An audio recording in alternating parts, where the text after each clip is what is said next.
Renungan Pagi menjadi Putra dan Putri Allah oleh Ellen G. White, 2 Januari 2021. Mari kita berdoa. Bapa kami yang di sorga, Allah pencipta langit dan bumi, laut dan segala isinya, Allah yang maha besar, maha kuasa, sumber segalanya, yang kami sembah selalu melalui anak-Mu yang tunggal, Yesus Kristus.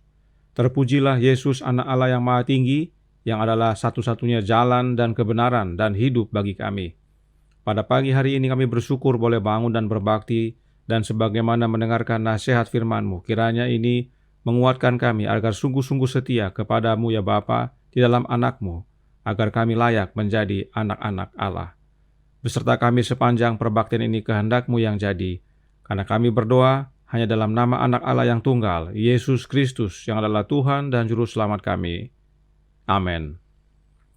Renungan hari ini akan dibacakan oleh Ibu Merlin Mamentu. Silahkan Ibu Merlin. Renungan Pagi menjadi Putra dan Putri Allah oleh Ellen G. White, 2 Januari 2021, dengan judul Sehingga Kita Disebut Anak-anak Allah.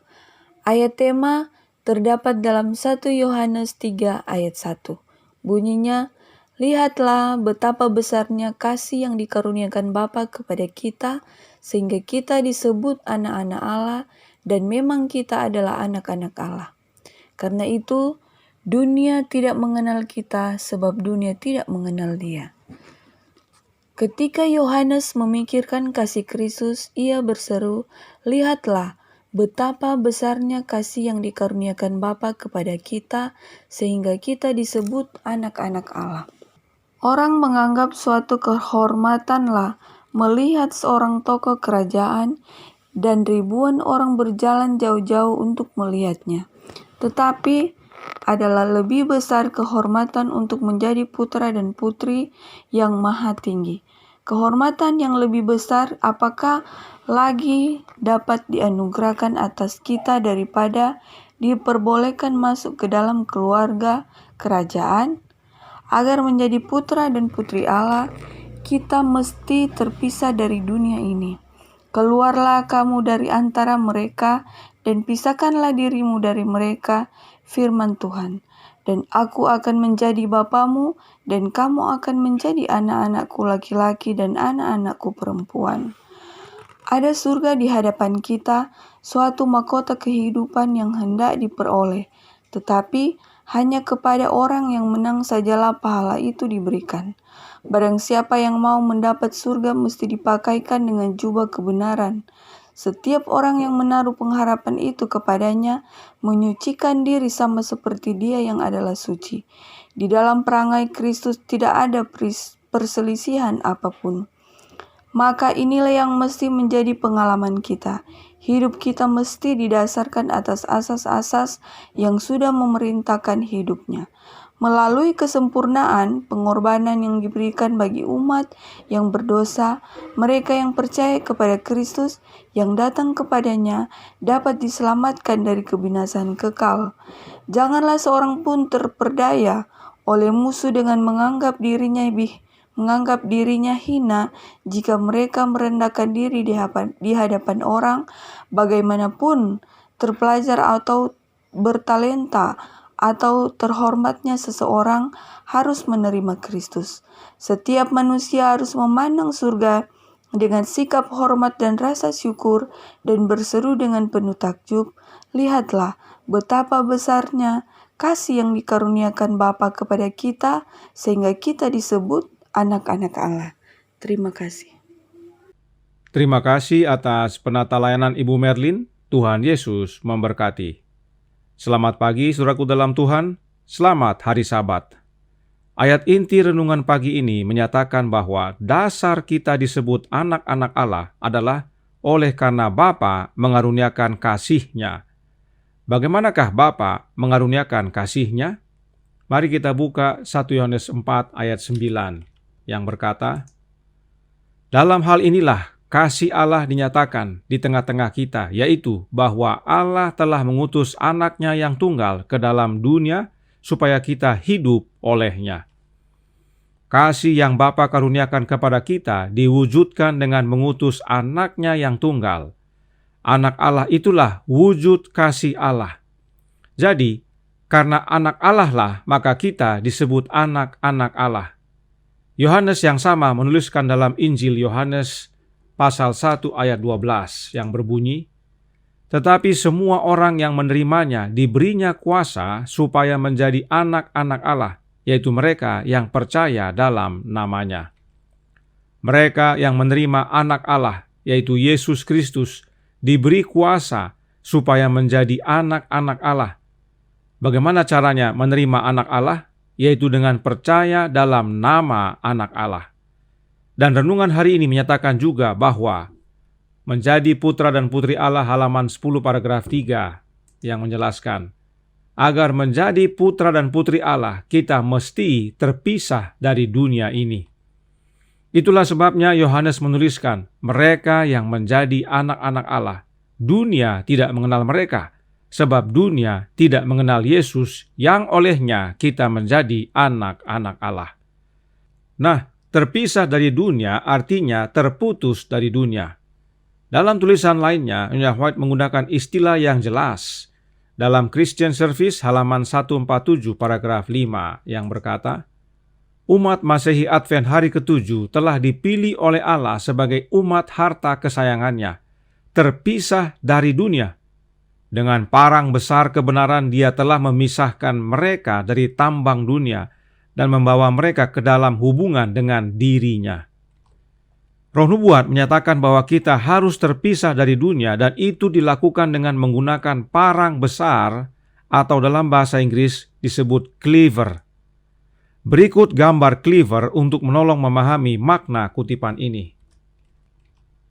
Inilah cleaver atau parang besar, atau yang disebut oleh Nyonya White parang besar kebenaran. Jika parang besar ini memotong, tentunya putus. Tidak ada sambungan yang tertinggal. Inilah makna terpisah dari dunia. Menjadi anak-anak Allah, kita harus terputus seutuhnya dari dunia. Sebab Alkitab berkata, persahabatan dengan dunia adalah permusuhan dengan Allah. Yakobus 4 ayat 4. Tidak heran untuk menjadi anak-anak Allah, kita harus terputus-tus dengan dunia agar kita menjadi sahabat Allah, anak-anak Allah. Namun, meski kita terpisah dari dunia, terputus dari dunia, Roh Nubuat juga berkata dalam Counsels to Parents, Teachers, and Students halaman 323 paragraf 1 yang berbunyi, para pengikut Kristus harus dipisahkan dari dunia dalam prinsip dan kepentingan, tetapi mereka tidak boleh mengisolasi diri dari dunia. Jadi, meski kita terpisah dari dunia, tapi kita harus tetap menjangkau kepada dunia agar ada yang mau bertobat dan datang kepada Yesus. Renungan hari ini dikutip dari manuskrip 28 tahun 1886. Dan dalam manuskrip tersebut, Nyonya White menuliskan yang berikut ini dari paragraf 8 yang berkata, jika Kristus ada di dalam hati kita, kita akan mengungkapkan ini kepada mereka yang kita coba bantu, dan mereka akan ditarik kepadanya. Inilah yang membuat renungan hari ini menarik. Sebab dalam manuskrip ini, Nyonya White menyatakan bahwa kita harus terputus dari dunia. Namun, dalam manuskrip yang sama, Nyonya White menasihatkan agar kita memiliki Kristus dalam hati kita, agar kita menjadi terang kepada dunia. Sehingga mereka yang dalam dunia ditarik kepada Yesus. Jadi meski kita terputus dari dunia, tapi kita harus menjadi terang kepada dunia. Bagaimana caranya Kristus tinggal dalam hati kita? Yaitu melalui kehadiran Roh-Nya yang kudus. Sebab Allah Bapa mengutus Roh Anak-Nya ke dalam hati kita. Galatia 4 ayat 6. Mengapa pengertian ini penting kita pahami? Karena ada surga di hadapan kita.